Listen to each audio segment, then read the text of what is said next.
হাসির জন্য অস্ত্র ধরি।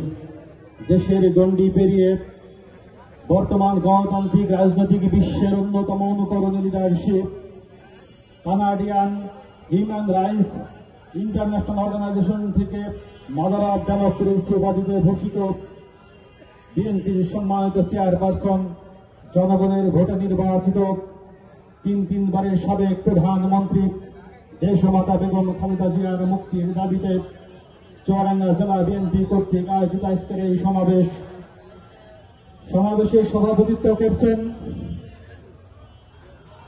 হামলা, মামলা, জেল, জুলুম, হুলিয়ায় জর্জরিত রাষ্ট্রযন্ত্রের নিপীড়ন নিষ্পেষণে ক্ষত বিখ্যাত বিএনপি অঙ্গ সংগঠনের নেতা কর্মীদের নিরাপদ আশ্রয়স্থল চুয়াডাঙ্গা জেলা বিএনপির সংগ্রামী আহ্বায়ক, বিএনপির জাতীয় নির্বাহী কমিটির উপকোষাধ্যক্ষ, আমার অভিভাবক, জনগণমণ্ডিত নেতা জনাব মাহমুদ হাসান খান বাবু। আজকের এই সমাবেশের প্রধান অতিথি এক সময়কার তুখোর ছাত্র নেতা, বাংলাদেশ ন্যাশনালিস্ট রিসার্চ অ্যান্ড কমিউনিকেশনের পরিচালক, বিএনপি মিডিয়া সেলের আহ্বায়ক, আগলঝরা গৌরনদী থেকে একাধিকবার নির্বাচিত সাবেক জাতীয় সংসদ সদস্য, বিএনপি চেয়ারপারসনের সম্মানিত উপদেষ্টা জননেতা জনাব জহিরুদ্দিন স্বপন। সঞ্চালনায় আছেন সংগঠনের জন্য বুক চিতিয়ে লড়ে যাওয়া এক সাহসী নেতৃত্ব, তারা নির্যাতিত জেলা বিএনপির সংগ্রামী সদস্য সচিব জননেতা জনাব শরীফুজ্জামান শরীফ, মঞ্চগোষ্ঠীর জেলা বিএনপির সম্মানিত সদস্যবৃন্দ, উপজেলা থানা পৌর বিএনপির সভাপতি, সাধারণ সম্পাদক বৃন্দ, ইউনিয়ন ও ওয়ার্ড শাখার সভাপতি, সাধারণ সম্পাদক বৃন্দ, ছাত্রদল সহ অঙ্গ সহযোগী সংগঠনের সকল পর্যায়ের নেতৃবৃন্দকে জানাই বেগম খালেদা জিয়ার স্নেহধন্য ছাত্র সংগঠন বাংলাদেশ জাতীয়তাবাদী ছাত্রদল চুয়াডাঙ্গা জেলা শাখার পক্ষ থেকে সংগ্রামী সালাম। আসসালামু আলাইকুম। আজ আমরা এমন এক মহিষী নারীর মুক্তির মিছিলে সমবেত হয়েছি যে নেত্রীর 78 বছর 10 মাসের জীবনের বেশিংহভাগই ছিল সংগ্রামের ইতিহাস।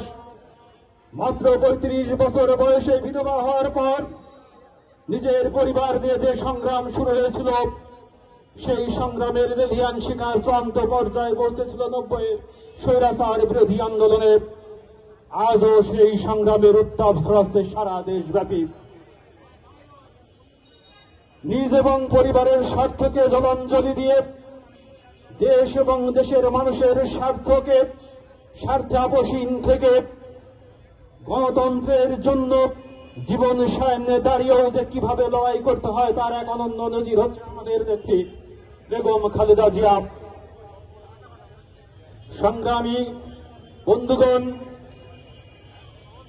আজকে শুধুমাত্র নেত্রীর আকাশচুম্বী জনপ্রিয়তার কারণে স্বৈর শাসকের রোষানলে পড়ে তাদের বিষ বাষ্পে নেত্রীর আজ মানসিক শারীরিকভাবে বিভীষিকাময় জীবন অতিবাহিত করতে হচ্ছে। সংগ্রামী বন্ধুরা আমার, শত নির্যাতনের পরেও কোন অন্যায়ের কাছে নতজান না হয়ে হিমালয় সম ব্যক্তিত্ব দৃঢ়তার সাথে উনি প্রমাণ করেছেন যে দেশ নেত্রী বেগম খালেদা জিয়া কখন অন্যায়ের সাথে আপোষ করতে পারে না। সংগ্রামী বন্ধুরা আমার, বাংলাদেশের রাজনীতির অন্ধকার বাদপীঠের এক প্রজ্বলিত উজ্জ্বল নক্ষত্র হচ্ছেন প্রিয় নেত্রী বেগম খালেদা জিয়া। আমরা বারবার সমাবেশ করছি তার মুক্তির জন্য, অথচ সরকার কোনো কর্ণপাত করছে না। আজকে এই সমাবেশের সভাপতির মাধ্যমে প্রধান অতিথির দৃষ্টি আকর্ষণ করতে চাই। এমন কর্মসূচি আমরা চাই যে কর্মসূচিতে আমরা আমাদের সাংগঠনিক সর্বশক্তি নিয়োগ করতে পারি, পাশাপাশি দেশের জনগণকে যেন সাথে নিতে পারি।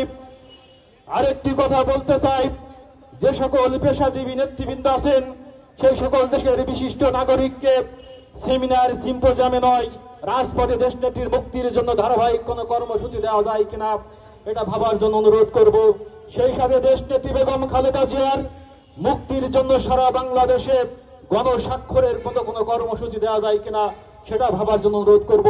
কারণ দেশবাসীর কাছে উপস্থাপন করা যাবে বাংলাদেশের এত কোটি মানুষ দেশনেত্রী বেগম খালেদা জিয়ার মুক্তি চাই, সুচিকিৎসার দাবি জানাই এবং তার এই মামলাটি মিথ্যা। সংগ্রামী বন্ধুরা আমার, দেশনেত্রী বেগম খালেদা জিয়ার জন্য আপনারা দোয়া করবেন আগামী রাষ্ট্রনায়ক জনাব তারেক রহমানের জন্য। আপনাদের সকলের মঙ্গল কামনা করে শেষ করছি। আল্লাহ হাফেজ।